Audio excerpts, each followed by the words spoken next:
just 3 minutes long. I'll just play it.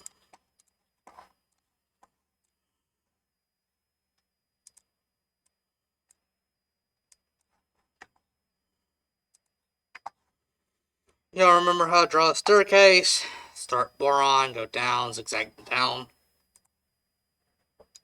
Okay, so this is a quick trick to help you remember all of your oxy anions, the number of oxygens in them, and the charge.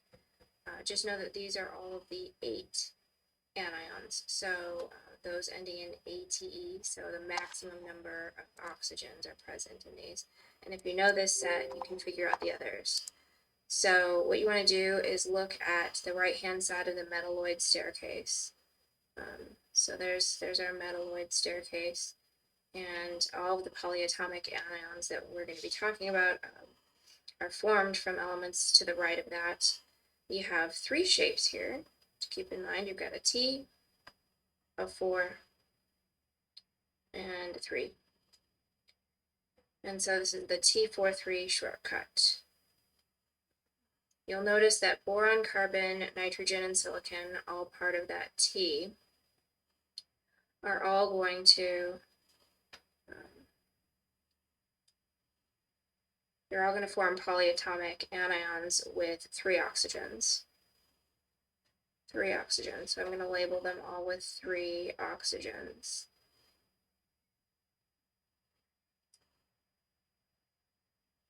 The 4, those that are within the 4, all have 4 oxygens in their 8 anions.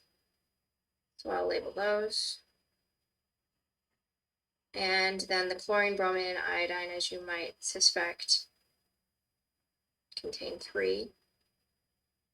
And so we've found a pattern. And it's just a nice, easy way to remember the oxygen content. Now for the charge, what you want to do is notice a trend, starting with 3 minus, going to 2 minus, and then 1 minus.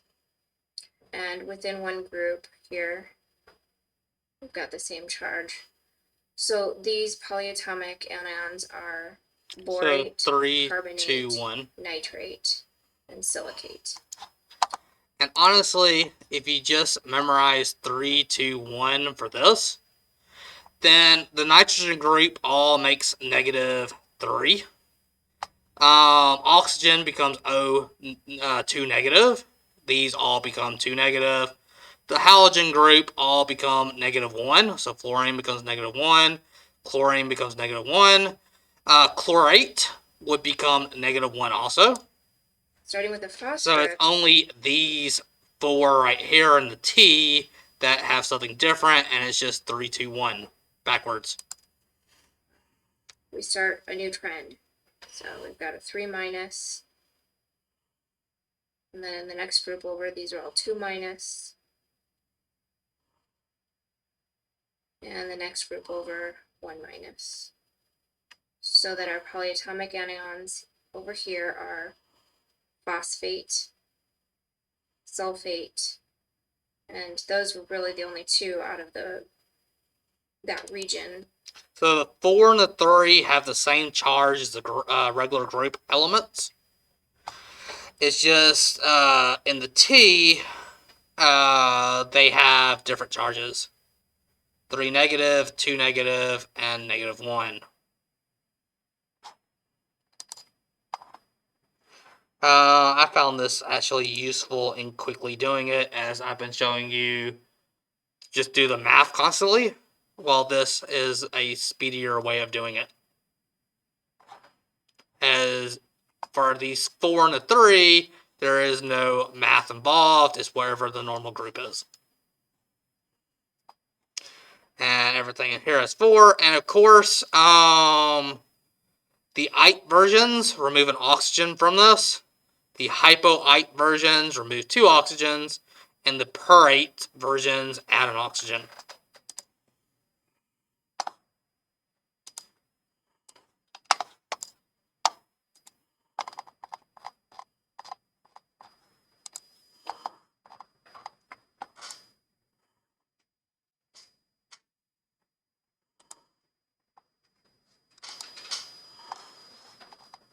There's also a video on naming scheme acid.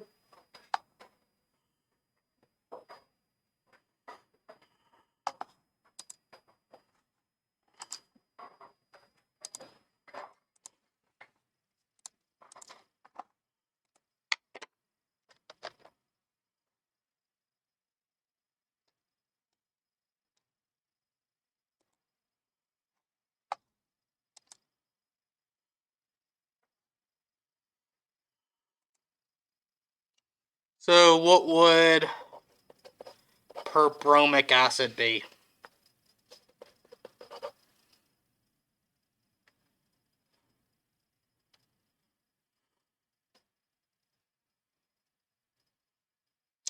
So versus hydrobromic acid.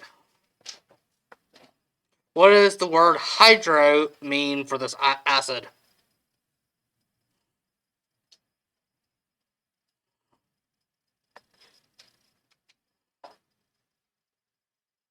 When it has hydro in front of it, what does it mean?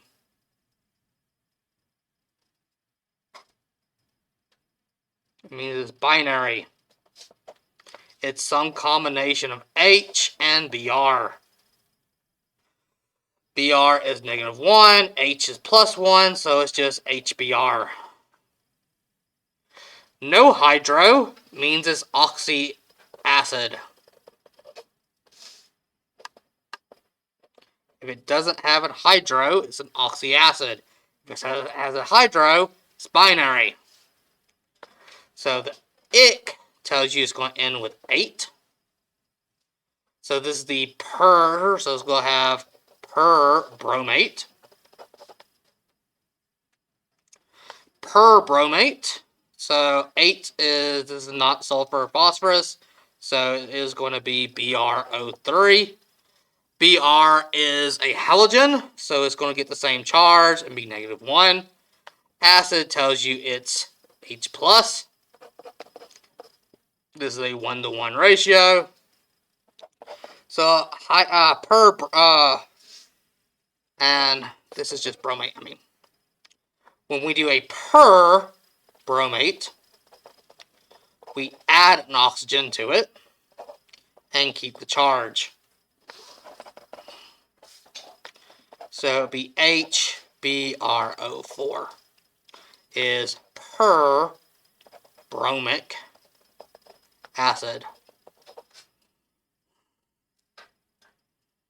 The per means add an oxygen to the 8.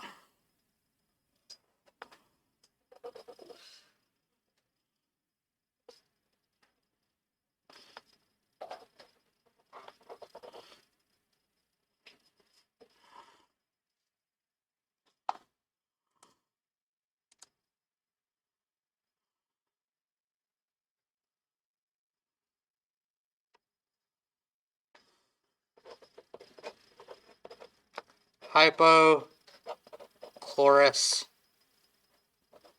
acid. What would its formula be?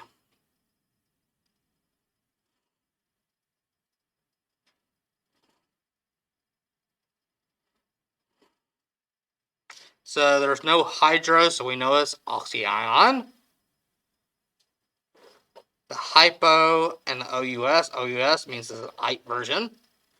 So, and if we look at chlorate, chlorate is a halogen. It's not phosphorus or sulfur, phosphorus or sulfur, so it's going to end with -1. The OUS is ite, and ite means remove an oxygen. And the hypo means remove another oxygen.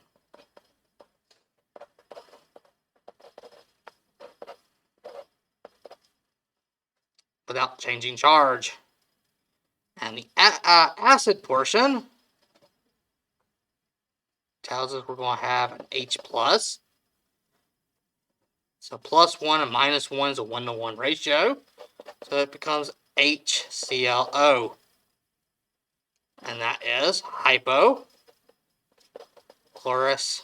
acid.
Let's suppose we have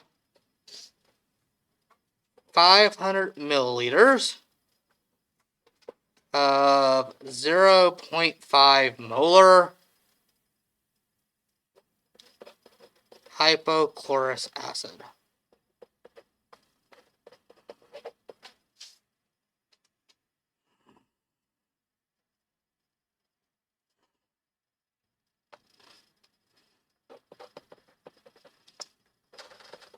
How many tums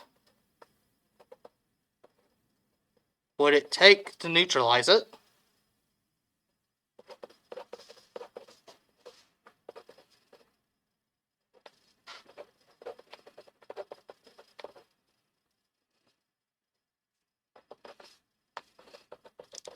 Assuming each tum, or tums, contains 500 milligrams of calcium carbonate.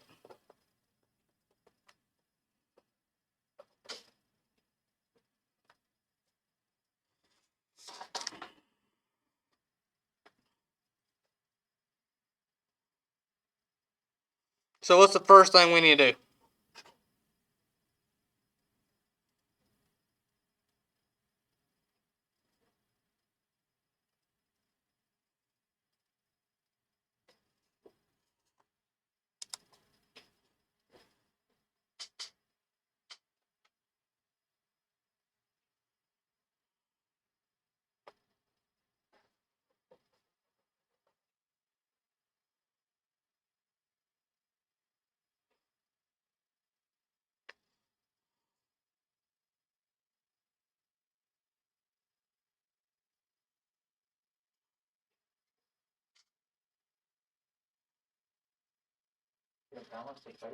Balance the equation.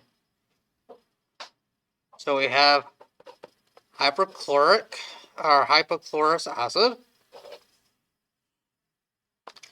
It's reacting with, what would be the equation for calcium carbonate?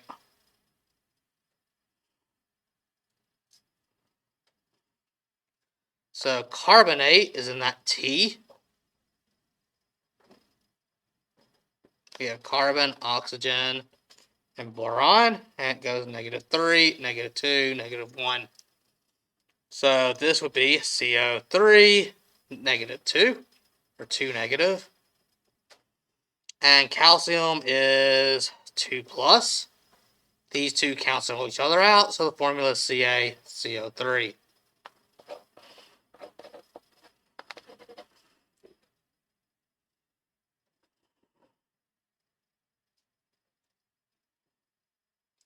So hydrogen is going to take the carbonate, and the calcium is going to come over here and get the hypochlorite. So it becomes calcium, ClO. ClO is -1. Calcium is +2. So we need 2 of these. And H and CO3. CO3 is a 2 negative. So we need 2 hydrogen.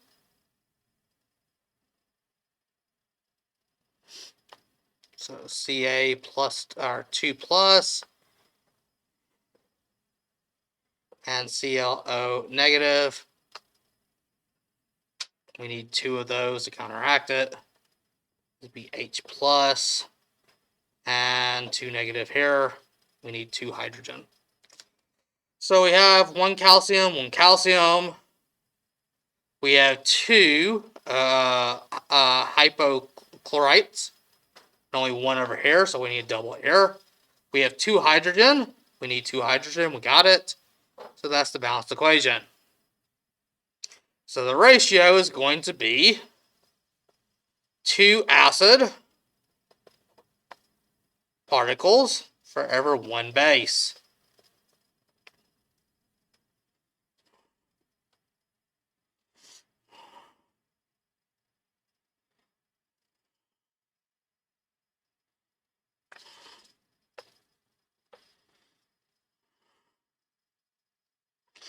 What's the next thing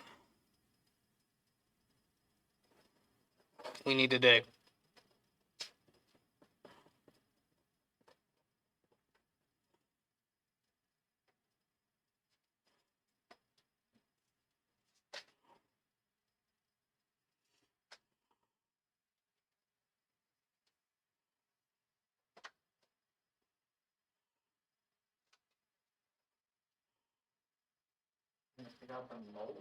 Yeah, so this ratio, this right here probably should go down here anyway. But this is the ratio of moles, twice as many moles of acid as base. So we're going to go back, read the problem, and figure out how many moles. Well, we know we have 500 milliliters of acid. Let's convert that into liters. 1,000 milliliters per 1 liter. So milliliters cancel out. 1 liters. And I have a ratio of going from liters to moles.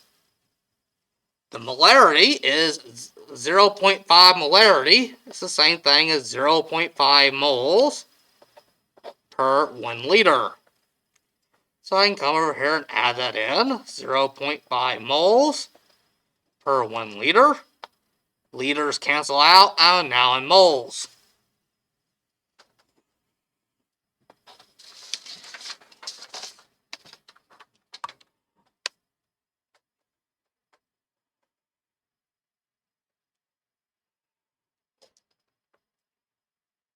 So that tells me I have 0.25 moles. Excuse me, teachers, for a quick interruption. Today during high school lunch, there will be a track regional qualifiers meeting. So before you go to that, I'll call you out a little early. Those of you that have to go to the meeting to come through the lunch line first and then go to the meeting. Thank you. So how many moles of base do we need?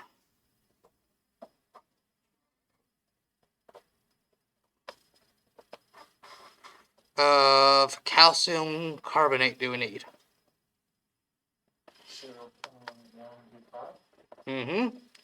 So even though the ratio is 2 to 1, another way of looking at it is the base needs to be half the acid. Or the acid should be twice the base. You can look at it either way. So from this, we know we need 0.12 moles of calcium carbonate. So step 3.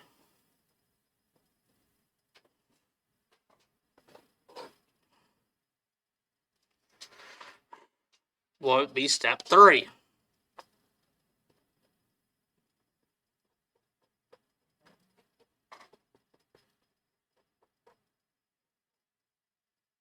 So step 1 was balance equation. Step 2 was get moles.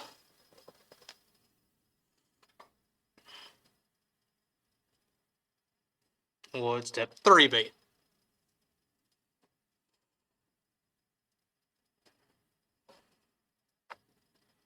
Convert the grams.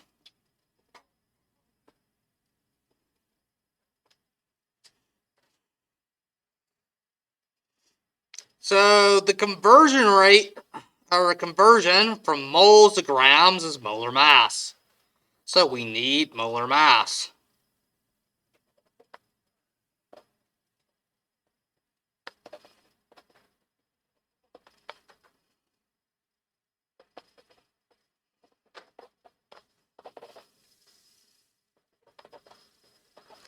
So calcium carbonate, that's 1 calcium, 1 carbon, and 3 oxygen. So that would be 1 calcium is 40.078. Carbon is 12.0107. And And oxygen is 15.9994. Add all those together, multiplying.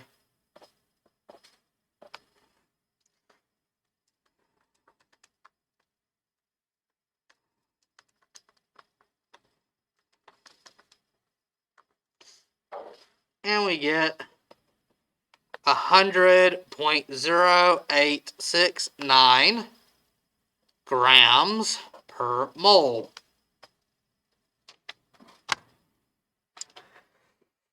So that's our conversion factor. We calculated earlier. We need 0.125 moles. We add in this conversion factor, 100.0869 grams per 1 mole. Mole nicely cancels out. But the question doesn't really want grams. What does the question want? How many tums? Well, we know there is 1 tum per milligram. Well, we have grams, so we need to convert to milligrams. So how many milligrams is a gram? So that would be 1,000 milligrams is in 1 gram. Grams cancel out now. I know 1 tum is equal to 500 milligrams. Milligrams now cancels out, and I'm left with how many tums I need.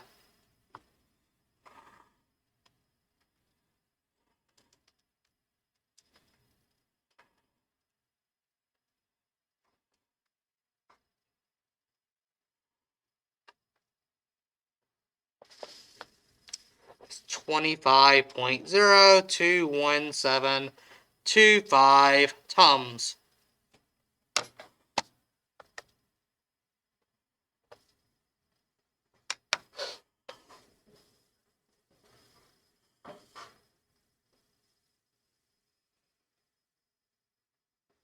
Make sense?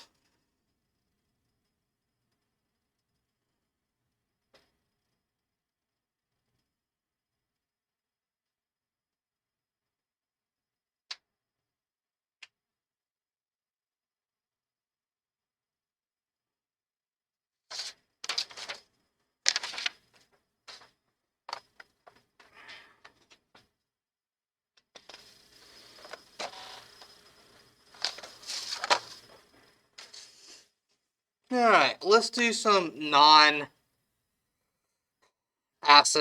base reactions.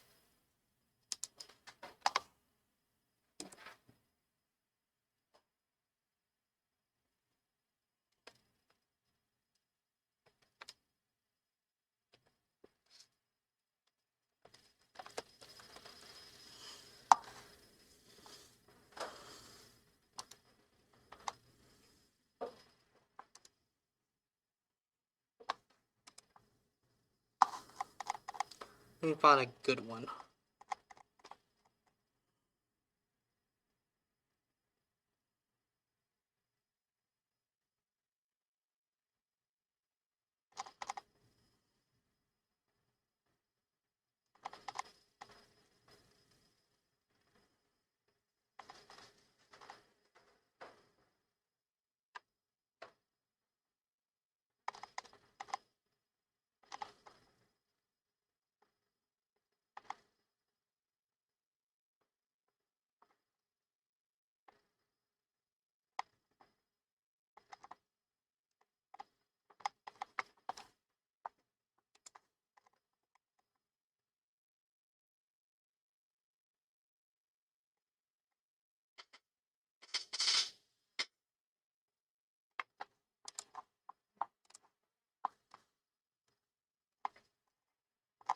Don't want anything too complicated.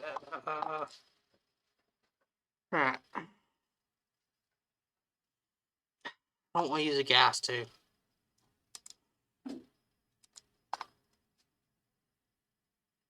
I will though.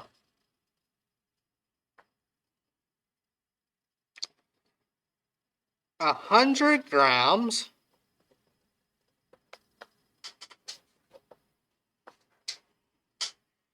of potassium, no, sodium,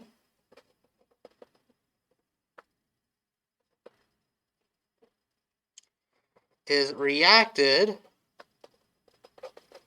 with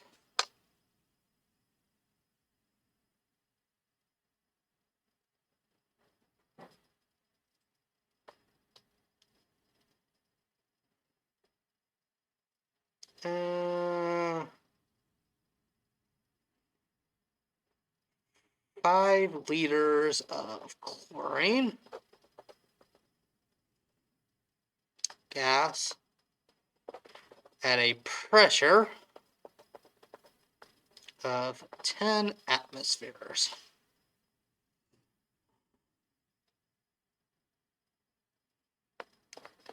And temperature of 400 Kelvin.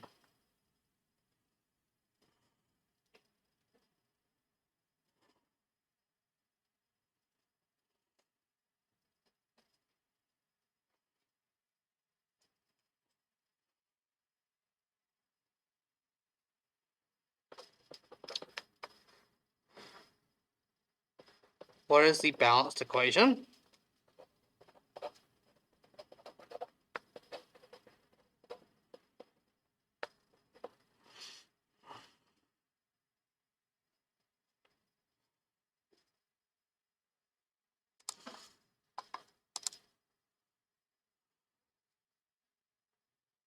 So what is the balanced equation?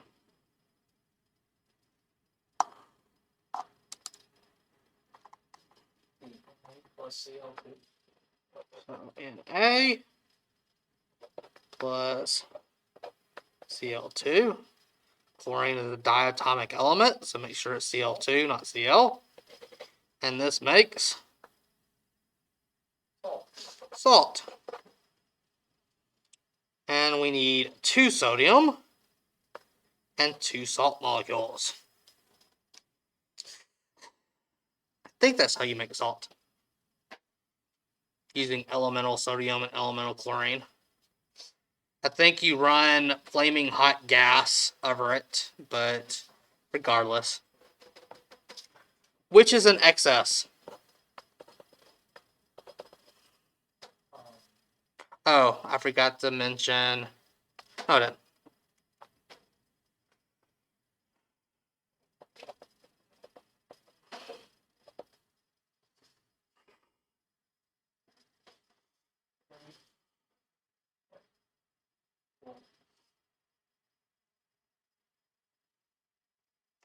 Alright.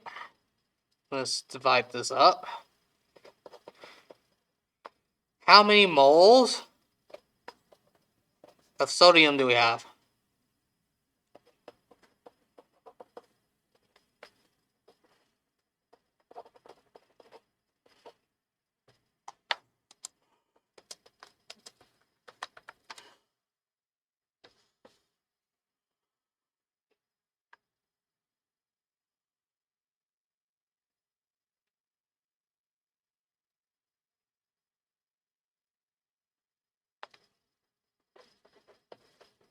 Got 100 grams.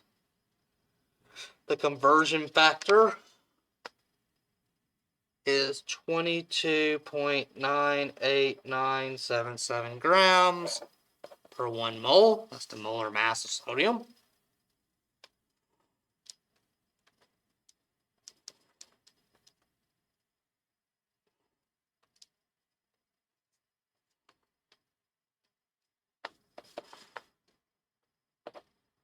So that gives us 4.349761 moles.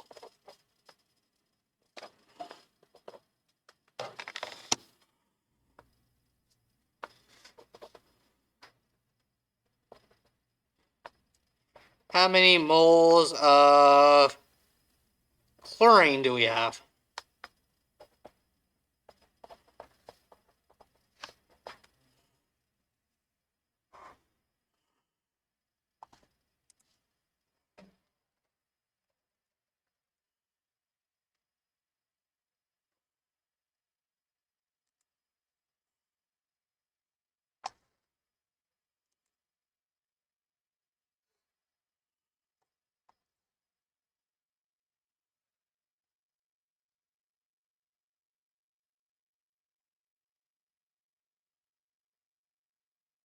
How would you solve that?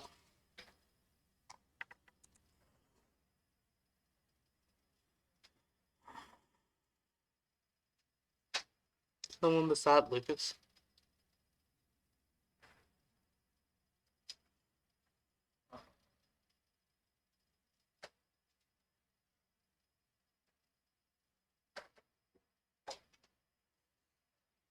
We haven't done this in a few months, but we have covered this. What formula do we have that relates pressure, volume, temperature, moles?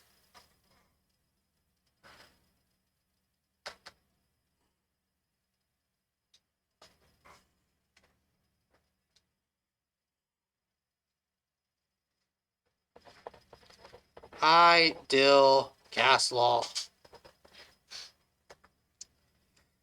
I always remember nRT. Pressure times volume is equal to nRT. So the number of moles is equal to pressure times volume divided by RT. The pressure was 10 atmospheres. The volume is 5 liters. We're dealing with atmospheres, liters, and Kelvin. So the gas constant we'll choose would have to include those units. 0.082057 and that is in liter atmosphere per mole Kelvin. And the temperature has to be in Kelvin, 400 Kelvin.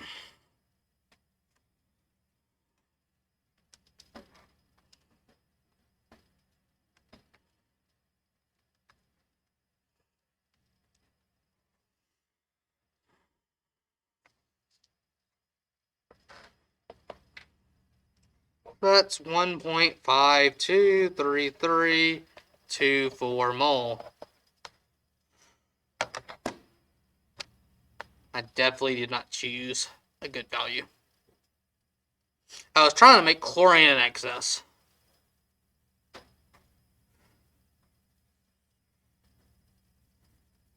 So we need a 2-to-1 ratio. We need 2 molecules of sodium for every 1 molecule of chlorine. So if I choose this number, that would imply that I would need to react it with 2.175 moles of chlorine. But I don't have that much chlorine, because I need to do 2-to-1. This one means that I need to react it with twice as much sodium. So whenever this can react with twice as much sodium, so it can react with 3.046648 moles of sodium.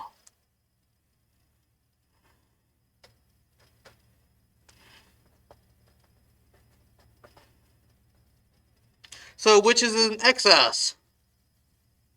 Obviously, sodium is in excess.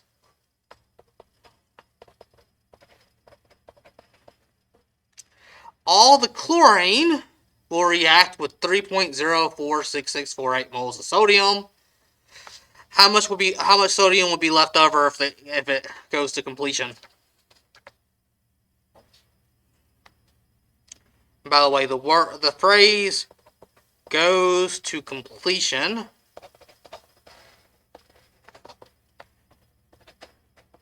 means We need people. completely reacts.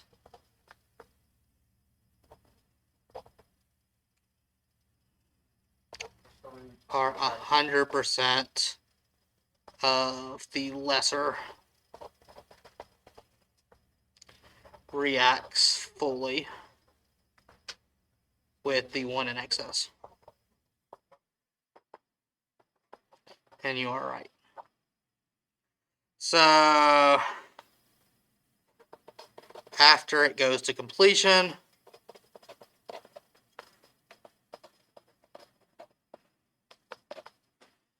or I should say really, if it goes to completion, as in the real world, no reaction almost ever goes to completion.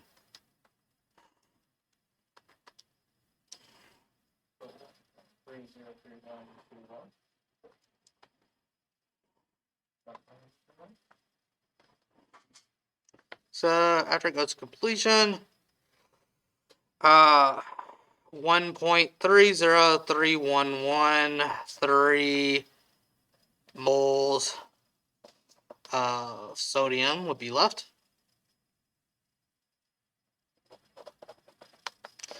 Let's not work with moles. Let's convert back into grams.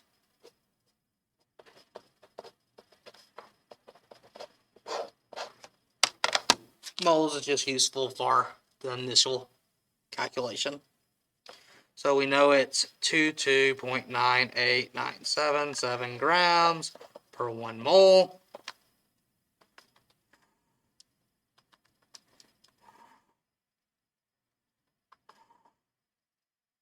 So 29.958263 grams of sodium is made, are used, is consumed.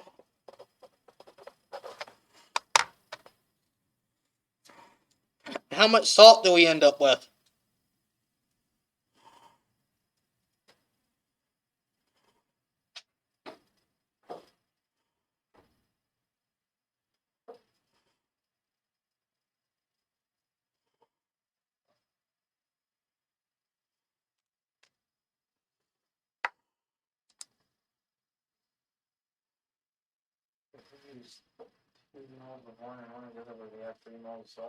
Yes. So the ratio is 1 molecule of this to 2 molecules of salt. And it's basically the same number of moles of sodium as the same number of moles of salt. So this is how many moles of salt we'll have. We would have the same number of moles of sodium as we do salt. And to simply just convert it, 3.046648 moles of salt. The conversion factor would be 29.0983. No, it's 22.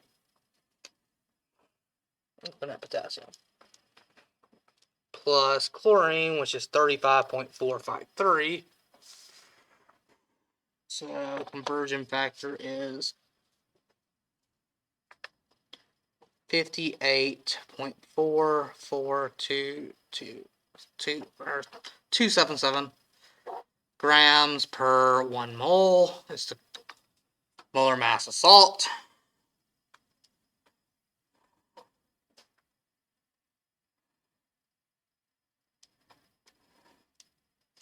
And we end up with 178.05455 grams of salt.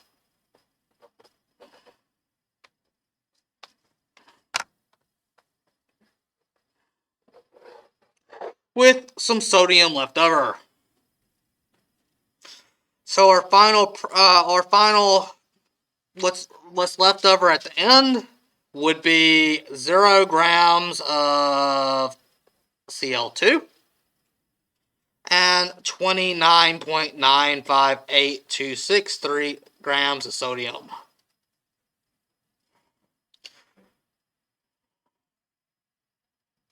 By the way, how would you clean this? You obviously don't want to sprinkle this on your food. The sodium will severely burn your mouth. It spontaneously reacts with water. It's exothermic. Um,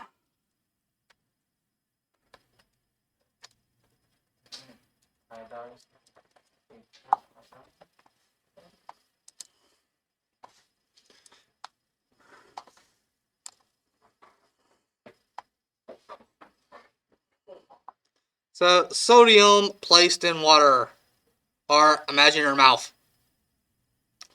So it's boiling the water. It's now caught on fire as it's making hydrogen and oxygen.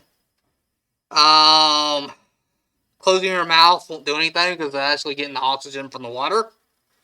So once we've made this, obviously we can't take this and immediately put it on our French fries. What can we do first?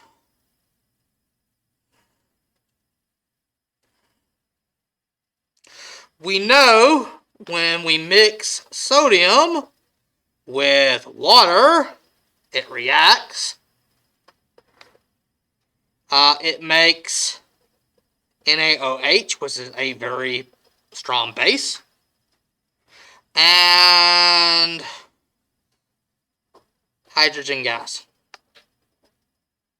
Hydrogen gas will leave, and this is a strong base.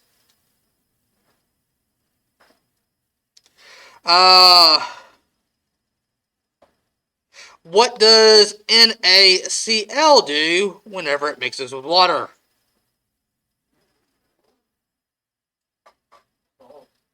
Dissolves. Doesn't react, it just dissolves. How can you get something that is dissolved in another liquid out? Boil it or evaporate it. So we dump this into water, boil it away until we're left with pure sodium chloride, and you made pure salt. What is the difference between regular table salt and iodized salt? They just add some iodine in it. What is it? No, it's medicinal purposes. Why do they add iodine? I think it's for your teeth. I could be wrong. No, it's for your thyroid. It's to prevent thyroid disease.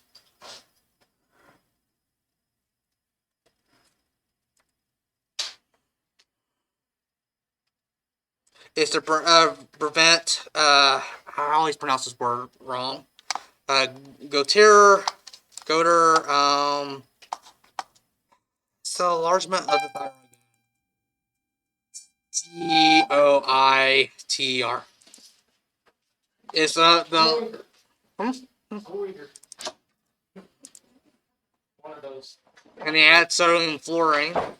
Yeah, goiter.